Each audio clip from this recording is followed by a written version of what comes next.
Generosity is a virtue that is very much stressed in the gospel passages. And when we take a look at the world around us, what do we notice? We see that there are people who tend to ignore this value of generosity. There is somehow this kind of a culture of accumulation in today's world. And what this leads to is, it leads to people being concerned only about themselves. As a result of it, they tend to neglect others. They are interested in only their own self-interest. Now, we see that generosity involves that we having a pure and clean heart, and that we give whatever we have. Because when we share our resources with others, it gives us a great deal of satisfaction. That is why the example of the first Christian communities is quite evident. They shared whatever they had, and this enabled them to live as one community, as one family. Now, today, the church also celebrates the feast of the presentation of the Blessed Virgin Mary. And as we read today's gospel passage, we have Jesus giving us the parable of the widow who gave everything that she had. And therefore, when we read today's gospel, we come across this statement where Jesus says, she out of her poverty has put in all she had to live on. Now, what does Jesus try to communicate through this? Well, let's find that out during today's episode of Tea Time with the Word.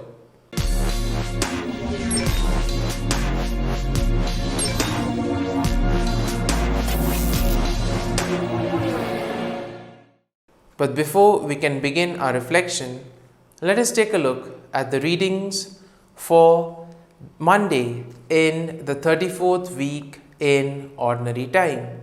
Now today the church celebrates the solemnity of the presentation of the Blessed Virgin Mary, and the presentation of Mary reminds us of her grateful parents who believe that life is indeed a gift of God.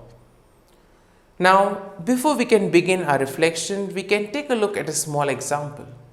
If there is a person who has committed a great crime, or if he has done a big mistake, and if all of a sudden his faults have been forgiven, if the person is given a new chance, what will happen to that person?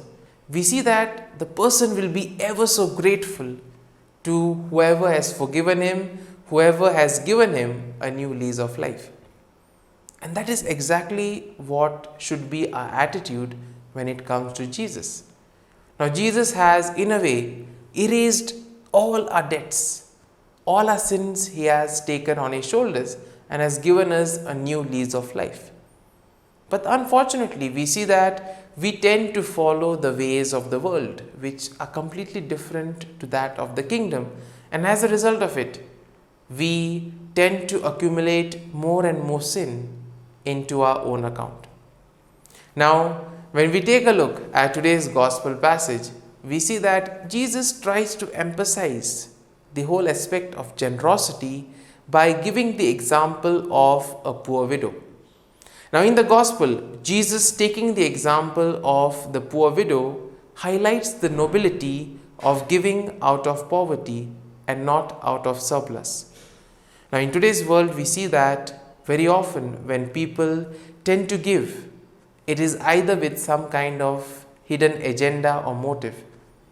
Often there have been pics in social media wherein people have been offering their help to others only to be noticed, only to be praised, or only maybe to have a picture to post on social media.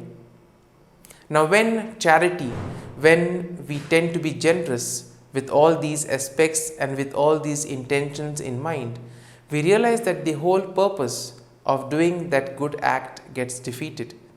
And therefore, the intention is something that is very important and something that really matters in whatever activity we may do, whether it is small or big.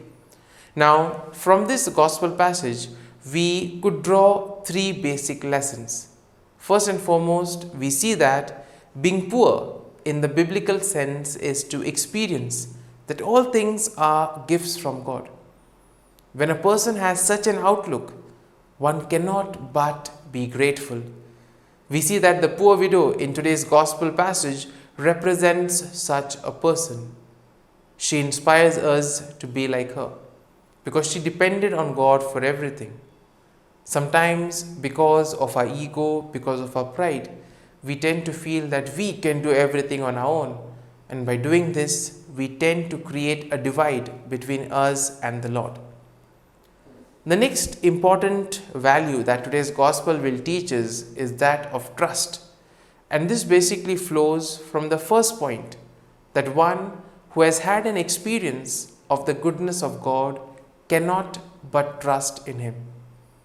And therefore, when we have been forgiven, when we have been given something in favor, we are in a way indebted to that person, and we'll try to do whatever we can in order to make the person happy. Similarly, we see the widow's act of giving all she had was in a way of thanking the Lord for all that He had done for her. And this suggests her deep trust in the providence of God. Now, in a world where there is greed, in a world of selfishness, the poor widow reminds us to build our trust in God. And finally, we see that today's gospel will teach us to be generous, because only a grateful and trusting heart can truly help us to be generous. And when we do something, we must do it out of our heart. We must not do it without any particular thing in mind. Whatever we do should be without any agenda, without any intention. It should come directly from the heart, and whatever we do, we should mean something good for the other person. Only then our activity, our act of charity will have a deep sense of meaning. And therefore, as we reflect on today's readings, let us pray for this grace, that we too may develop these three attitudes in life, that of gratitude, trust, and generosity, so that together with Jesus, we too will help in making this world a much better place. Amen.